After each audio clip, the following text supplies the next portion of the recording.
చేసుకోండి. తండ్రి, యేసుక్రీస్తు నామములో మీకు కృతజ్ఞతాస్తుతులు చెల్లిస్తూ మీ పాద సన్నిధికి వస్తున్నాం ప్రభువా. మరి ఇప్పటి వరకు తండ్రి నీ సన్నిధిలో ప్రభువా పాటల ద్వారా నేను మహిమపరచుటకు మీరు ఇచ్చినటువంటి కృపా భాగ్యమును బట్టి మీకు వందనాలు. పాడిన మా అందరినీ మీరు జ్ఞాపకం చేసుకొని ప్రతి ఒక్కరిని ప్రభువా మీరు పేరు పేరు జ్ఞాపకం చేసుకొని దీవించమని వేడుకుంటున్నాం తండ్రి, మీకు వందనాలు. అలాగే ప్రభువా తదనంతరం జరగబోయే వాక్య పరిచర్యలో కూడా మీరు ఉండమని మీ చేతులకు అప్పగిస్తున్నాం. నీ దాసుని మీరు నిలవబెట్టుకొని నీలోనైనా నీ మాటను ప్రభువా నీ కుమారులో పెట్టి మీరు మాట్లాడమని మీ చేతులకు అప్పగిస్తున్నాం. విత్తబడిన వాక్యము ప్రభువా సారవంతమైన నేలలో పడినట్లుగా కూడా నీ కృపనియండి ప్రభువా. మేము అపవాదికి ఎక్కడా చోటు ఇవ్వకుండానట్లుగా నీ వాక్యమును మా హృదయంలో భద్రము చేసుకోగలిగిన కృపను మాకు అనుగ్రహించి నడిపించమని ప్రార్థిస్తున్నాం. తదనంతరం సాక్ష్యాల్లో అన్ని విషయాల్లో ప్రభువా మీరు నీ నడిపించమని, సమస్త విషయంలోనూ నీ ఆత్మ చేత నడిపించమని ప్రార్థించేస్తున్నాం. పరిశుద్ధాత్మ తండ్రి మిమ్మల్ని తండ్రి ప్రభువా మేము ఆహ్వానిస్తున్నాం ప్రభువా. మీ సన్నిధితో మా మధ్యకు దిగి వచ్చారు ప్రభువా, అందరి బట్టి నీకు వందనాలు. ఈ కూడిక అంతటిలోనూ ప్రభువా ఆది నుంచి అంతం వరకు మీరు అధ్యక్షత వహించి నడిపించమని నజరేయుడైన యేసుక్రీస్తు నామములో వినయంగా ప్రార్థించి బ్రతుకునాడు వేడుకొని పొంది నామ తండ్రి, ఆమేన్. ఆమేన్.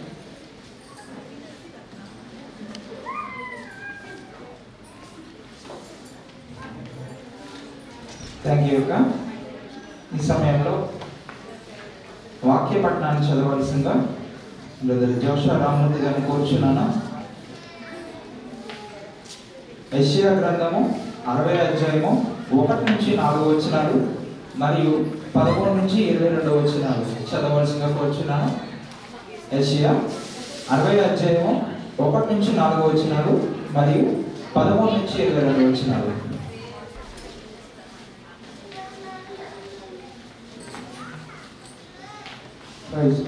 అందరికీ మన ప్రభువును రక్షకుడైన యేసుక్రీస్తు ప్రభువు వారి శ్రేష్ఠ నామములో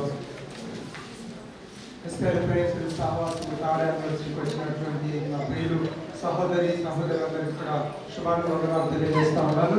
అందరూ కూడా పరిశుద్ధ గ్రంథంలో నుంచి యెషయా గ్రంథం 60వ నుంచి 1 నుంచి 4 వచనాలు, అనంతరం 13 నుంచి 22 వరకు ధ్యానం చేసుకుందాం. నీకు వెలుగు వచ్చి ఉన్నది, రేపు రాజులను యెహోవా మహిమ నీ మీద ఉదయించును.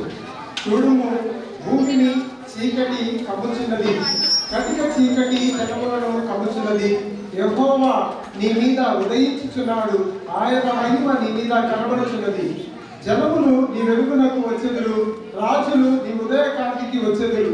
కన్నులెత్తి చుట్టూ చూడుము, వీరందరూ కూడుకొని నీ వద్దకు వచ్చుచున్నారు. నీ కుమారులు దూరము నుండి వచ్చుచున్నారు, నీ కుమార్తెలు సంకనెత్తబడి వచ్చుచున్నారు. అనంతరం 11 చదువుతున్నా. నా పరిశుద్ధాలయపు అలంకారము నిమిత్తము లెబనాను శ్రేష్టమైన దేవదారు వృక్షములను, సరళ వృక్షములను, గుంజి చెట్లను నీ వద్దకు తేబడును. నేను నా పాద స్థలమును మహిమపరిచెదను. నిన్ను బాధించిన వారి సంతానపు వారు నీ ఎదుటకి వచ్చి సాగిలపడెదరు. నిన్ను తృణీకరించిన వారందరూ వచ్చి నీ పాదముల మీద పడెదరు. యెహోవా పట్టణమనియు ఇశ్రాయేలు పరిశుద్ధ దేవుని సియోనునియు నీకు పేరు పెట్టెదరు. నీవు విసర్జించబడుటను బట్టియు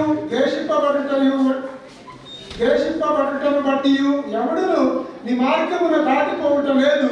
నిన్ను శాశ్వత శోభాతిశయముగాను బహుతరములకు సంతోష కారణముగాను చేసెదను. యెహోవానకు నేను నీ రక్షకుడు మరియు బహు పరాక్రమము గల యాకోబు దేవుడునకు నీ విమోచకుడునని అనియు నీకు తెలియబడినట్లు నీవు జనముల పాలు కుడిచి రాజుల చంటి పాలు త్రాగెదవు. నేను ఇత్తడికి ప్రతిగా బంగారమును తెచ్చుచున్నాను, ఇనుమునకు ప్రతిగా వెండిని, కర్రకు ప్రతిగా ఇత్తడిని, రాళ్లకు ప్రతిగా ఇనుమును తెచ్చుచున్నాను. సమాధానమును నీకు అధికారులు గాను, నీతిని నీకు విచారణ కర్తలు గాను నియమించుచున్నాను. ఇకను నీ దేశమున బలత్కారమును మాట వినబడదు. నీ సరిహద్దులలో పాడు అను మాట గాని, నాశనమను మాట గాని వినబడదు. రక్షణయే నీకు ప్రాకారమనియు ప్రఖ్యాతియే నీ గుమ్మముననియు నీవు చెప్పుకొందువు. ఇక మీదట పగలు సూర్యుని ప్రకాశము నీకు వెలుగుగా ఉండదు. నీకు వెలుగునిచ్చుటకై చంద్రుడు ఇకను ప్రకాశ యెహోవాయ నీకు నిత్యమైన వెలుగవును, నీ దేవుడు నీకు భూషణముగా ఉండును. నీ సూర్యుడికను అస్తమింపడు, నీ చంద్రుడు క్షీణింపడు. యెహోవాయ నీకు నిత్యమైన వెలుగుగా ఉండును. నీ దుఃఖ దినములు సమాప్తమగును. నీ జనులందరూ నీతిమంతులై ఉండును.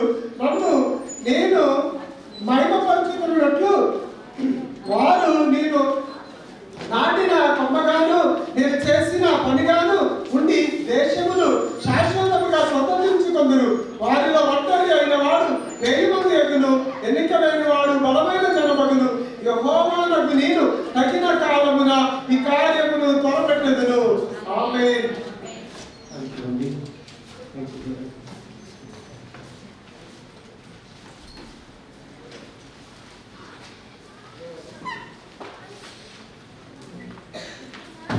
Thank you brother. దేవుడు మిమ్మల్ని ఆశీర్వదించును గాక.